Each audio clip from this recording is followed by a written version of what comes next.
Good? Awesome. My name's Nick. I'll be taking you around the lagoon today. Before we get out there, I'll give you a few quick safety tips. Please don't stick anything outside the boat. I know it's common sense, but yeah, it won't come back in. So keep it in the boat if you want to take it home. Also, stay behind that croc-proof rope. If one does land in the front, you'll be fine back there. Won't pass that.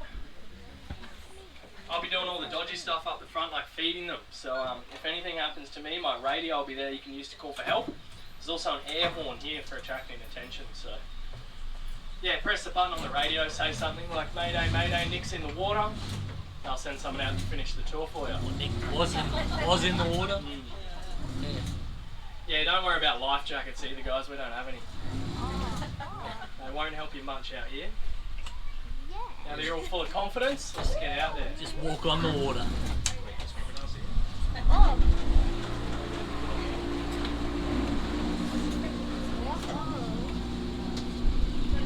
So what we're heading out onto now is a Melaleuca Wetland, or a tea tree swamp. These types of environments are prime habitat for saltwater or estuarine crocodiles, of which we have 30 in this lagoon at the moment. We don't have any freshwater crocs out here. They're the other Australian species, a fair bit smaller. They'd be eaten quite quickly. For the same reason, we don't have any juvenile crocs in here either. Nothing under about 2 meters long. They'd also be eaten. And we don't have any exceptionally large crocs either. Nothing over about 4 meters, because those big boys, well, they'd be doing all the eating. So to keep all the crocs safe and happy, they're all around that 2 to 3 meter mark. Predominantly females as well. The females play a lot nicer with each other. And we do have a few sub-adult males and one dominant male out here who's about 4 meters in length. I'll definitely point him out if we see him. His name's Boris. And don't be fooled by their name either, saltwater crocodile. It is misleading, obviously implying they're found in salt water. They're incredibly adaptable animals, both in the wild and in captivity. They thrive in freshwater, saltwater and anything in between. Over half of all saltwater crocs in the wild in Australia will never see salt water. But they can be found everywhere, from saline water, freshwater, anything in between. They can even live on salt flats in water twice the salinity of the ocean. So they really can be everywhere. Yeah, they definitely can go hundreds of k's out offshore too. It's not a common occurrence to see them at the reefs, but it has happened. They do travel, they are highly nomadic. Those birds there, they're pretty common. You'll see them all around the lagoon today. They're called Dusky Moorhens. They are quite possibly the dumbest birds in the world. Yep, breakfast. Yeah, they get eaten consistently out here and continue to frolic around in the water without a care in the world. They're like little chicken nuggets for the crocodiles. But there's not much we can do about it. They are wild birds. Actually, the crocodiles are the only animals we have put out here, but it has become a very productive ecosystem. We've actually recorded 85 different species of bird out here. All sorts of reptiles as well, from snakes, lizards, turtles. Even counted 20 different species of fish in the water here. Obviously that's just what we've seen from the boats. We don't do a great deal of snorkeling. And believe it or not, all of this is completely man-made. It was made around 20 years ago now. It took 8 years to build in total. I believe before Hartley's was on this block of land, all of this actually used to be cattle paddocks and a hippie community that lived here. Probably some sort of plantation as well. Alright, there's a few crocs hanging around here, so I reckon we hang some chicken over the edge, get them moving around a bit. I will feed on both sides of the boat today, guys, but feel free to move around if you like. Now this crocodile heading towards Keith's boat just there, that one was actually caught out of Port Douglas about 2 years ago. Anyone staying in Port Douglas?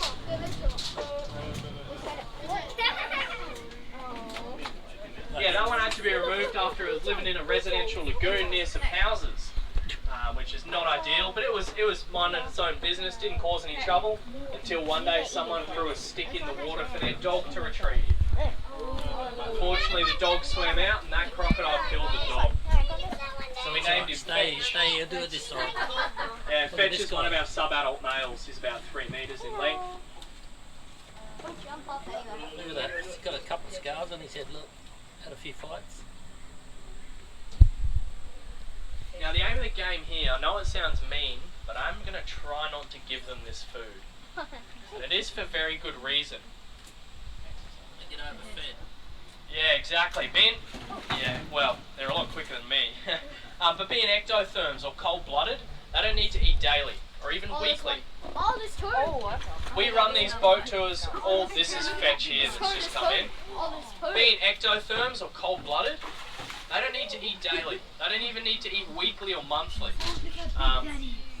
And we run these boat tours all day, every day. So if we fed the crocs every time, we'd have morbidly obese crocodiles out here. It would not be ideal. So yeah, overfeeding, definitely our biggest health issue out here in this lagoon. So we try and exercise them, get them jumping around a bit.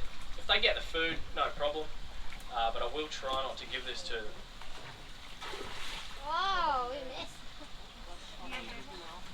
Yeah, trust me, if you were in there, you wouldn't miss. Oh, you gonna give that back, Fetch? Quarter. Thank you. Just imagine that your body. That is so loud though. Scratch up all this organic matter, leaves, sticks, dirt, into a mound about usually a metre high, 2 metres wide, which they lay around 40 to 60 eggs in. Sometimes as many as 80 for the really big girls. So if you're trekking through the forest, you want to stay away from it. Yeah, absolutely.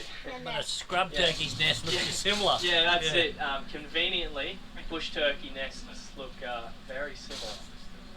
But yeah, just up here on the right, can you see that mound of pandanus fronds and other organic matter? That's another nest there. So they build those nests. They'll also dig a wallow next to it. So you can see there they've dug a hole out. They'll allow that to fill with rainwater and they can use that to stay nice and cool while guarding their eggs. They are great mothers. They'll guard their nests for around 90 days, willing to kill anything that threatens their eggs. Yep. We run these boat tours. Well, yeah, that makes our job hard because we can't legally leave the eggs out in these enclosures. We have to come in and collect them as soon as they're laid. That usually involves a very intense game of paper, scissors, rock, or we just send out the work experience kids. Yep. They distract mum while another person digs into the nest and takes the eggs. We used to give them a half-chewed rake. Yeah, there's a few reasons.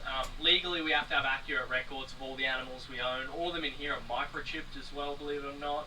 We know who they are, we have paperwork for them.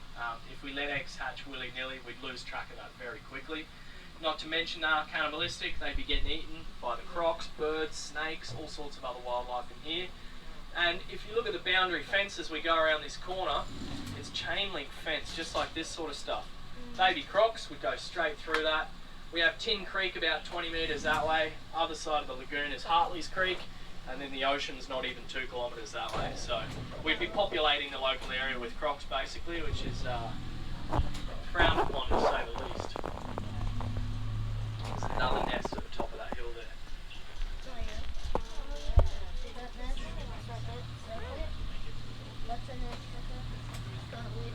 And they lay so many eggs because the survival rate of the eggs and of the young incredibly low.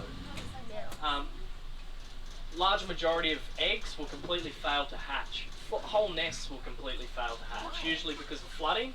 They like to lay their eggs in the wet season in flood-prone areas.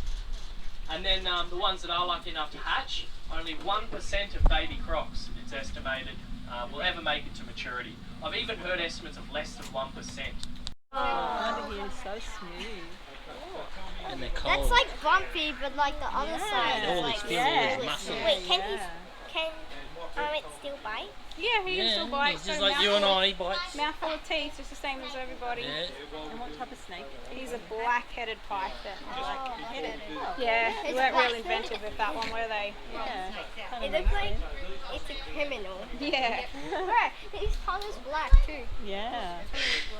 You hold him up. Hold him out a bit, yeah. Nice and tight. Stretch him out, Ready? yeah. Here we Use go. all your muscles. Probably just down a touch. Right there, right there. Big smile. Here we go. Get in nice and close with your photo, Oh, with this your feels camera, mate. weird. Feels weird. His head is like moving. Alright, good work, Next buddy. croc one. Wow, that felt weird. Is that cool? I felt it vibrating, like his chin vibrating. Chin here for me. And then shift that one down. That's it. Keep pulling out there. Ready? Big smile. Okay, your camera. Was that cool? Excellent. Now we'll do your family shot with the croc. Alright, so Go a bit tall for that. alright, so just going to pop him around your shoulders. Wow, he's really heavy. He's pretty big, isn't he? Oops, sorry, he's stuck on your shirt there. So just hold his tail up that one. Oh, he's gorgeous. Head up there for me. Cold. Okay, very cold one up. Okay, it's going to be pretty good. That's perfect, I think. Okay, Nice and and cold. your He's camera. beautiful and He is cold. beautiful, isn't he? He's a lovely snake. Oh, sorry, no. Milo. That looks so cool. Okay, hold it. Okay. Not a problem. Milo. Okay, ready? So just going to swing him around the back there. I'm doing a grouper. Okay. Bring him out there. So just put your hand up on the Doing heel for me. grouper. And just lift that tail up nice and high. Now, right there. Sometimes we lose the black beard if we've got black shirts. Come on in, buddy.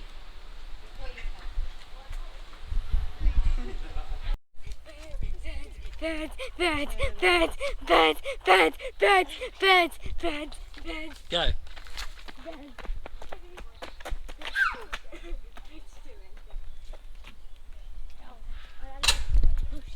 Go, go, go! Wow, this is such big! So might be. Okay, we saw. It's a pigeon. Hey, look, there's another bird. There's another bird. Oh, there's a curlew. Bush thickening. Oh, there's another one. White-headed pigeons. Oh. Where?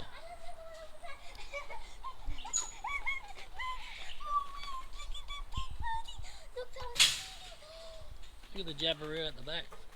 I see it. One's eating. Where is a pelican? Oh, that's not real.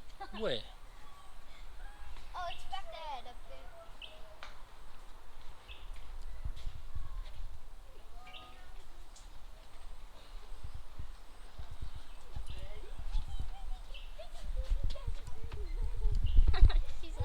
I love this. Birdie, birdie. Can you point out a bush thickening for me?